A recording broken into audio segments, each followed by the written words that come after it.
Love जिहाद को लेकर पहले भी कई बार चर्चा हो चुकी है। मुझे आश्चर्य इस बात का होता है कि सभी पढ़ी लिखी संभ्रांत परिवारों की लड़कियां हैं और सब जानती हैं कि ऐसा हो रहा है, मीडिया से भी जुड़ी हैं, खबरों को भी पढ़ती हैं, पुराने केसेस देख रही हैं और फिर भी इसमें कैसे ट्रैप हो जाती हैं। ये क्या मानसिकता है? और उनके परिवार वाले, उनके माता पिता वो भी समझते हैं कि ऐसा सब हो रहा है, फिर भी उसके लिए आवश्यक जो भी कार्यवाही है नहीं करते। ऐसा क्या कारण है गुरुदेव? ये बढ़ता ही जा रहा है प्रॉब्लम।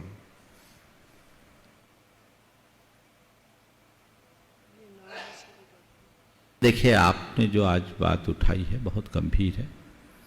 पिछले कुछ माहों से तो ये चर्चा बहुत गर्म है।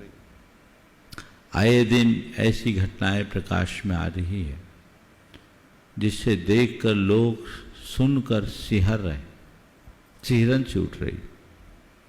आपने बहुत ही गंभीर बात उपस्थित की है कि प्राय ऐसा जितना हो रहा है वह सब पढ़े लिखे संभ्रांत परिवार की बेटियों के साथ हो रहा है।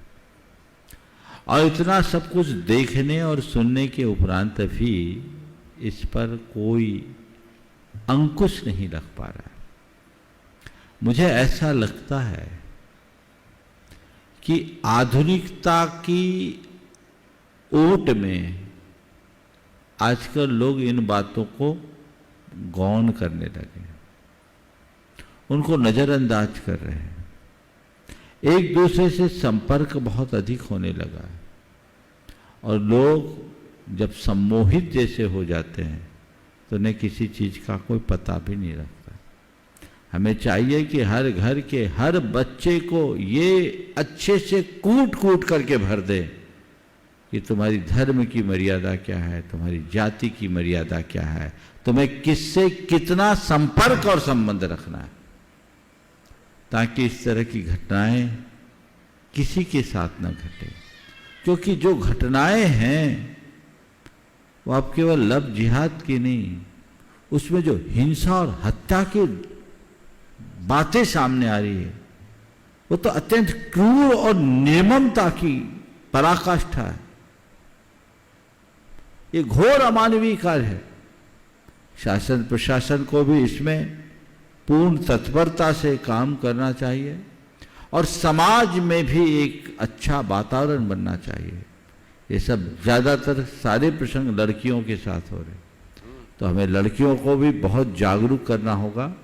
उन्हें इस बात के लिए पूरी तरह से तैयार करने की ज़रूरत है कि हमारी जीवन की मर्यादा क्या है और हम किसी के झांसे में आने से कैसे बचें।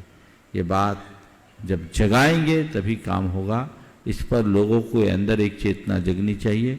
आज सोशल मीडिया और अन्य माध्यम है, उन माध्यमों से अगर घर घर तक ये बातें पहुंचाई जाए तो बहुत फर्क पड़ सकता है। और माँ बाप को मैं एक सलाह दूंगा, चाहे बेटा हो या बेटी, उनसे बोले कि तुम्हें मोबाइल प्रयोग में लेना है, पासवर्ड मेरे पास होना चाहिए।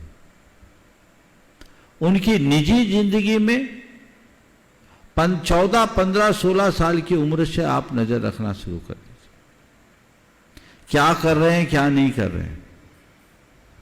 वहीं से आप उनको वॉच कीजिए और यदि गलतियां हैं तो उन्हें समझाना शुरू कीजिए। माँ बाप को पता ही नहीं रहता, अगर कुछ कहे भी तो बच्चे उनसे छिपा देते हैं और सीधा सीधा जवाब भी दे देते हैं। कई जगह माँ बाप मजबूर हो जाते हैं। लेकिन 13-14 साल की उम्र से अगर इन बातों पर आप ध्यान रखना शुरू करें और उन्हें समय समय पर कुछ मामलों में सावधान करना शुरू कर दें तो ये स्थितियां निर्मित नहीं होगी, बच्चे ठीक रहेंगे। आप लोग बिल्कुल फ्री छोड़ देते हो और फिर 2-4 साल जब कोई किसी के निकटता पा जाते हैं तो स्थितियां एकदम सिर से ऊपर हो जाती है, फिर उसे नियंत्रित कर पाना असंभव जैसा हो जाता है। तो उसके लिए एक व्यवस्था सबको करनी चाहिए और उतनी ही लिबर्टी देनी चाहिए जिससे मर्यादा सुरक्षित हो। मर्यादा का खंडन जिनसे हो उसे बचना चाहिए। नमोस्तुते। नीलेश जी बड़जात्या।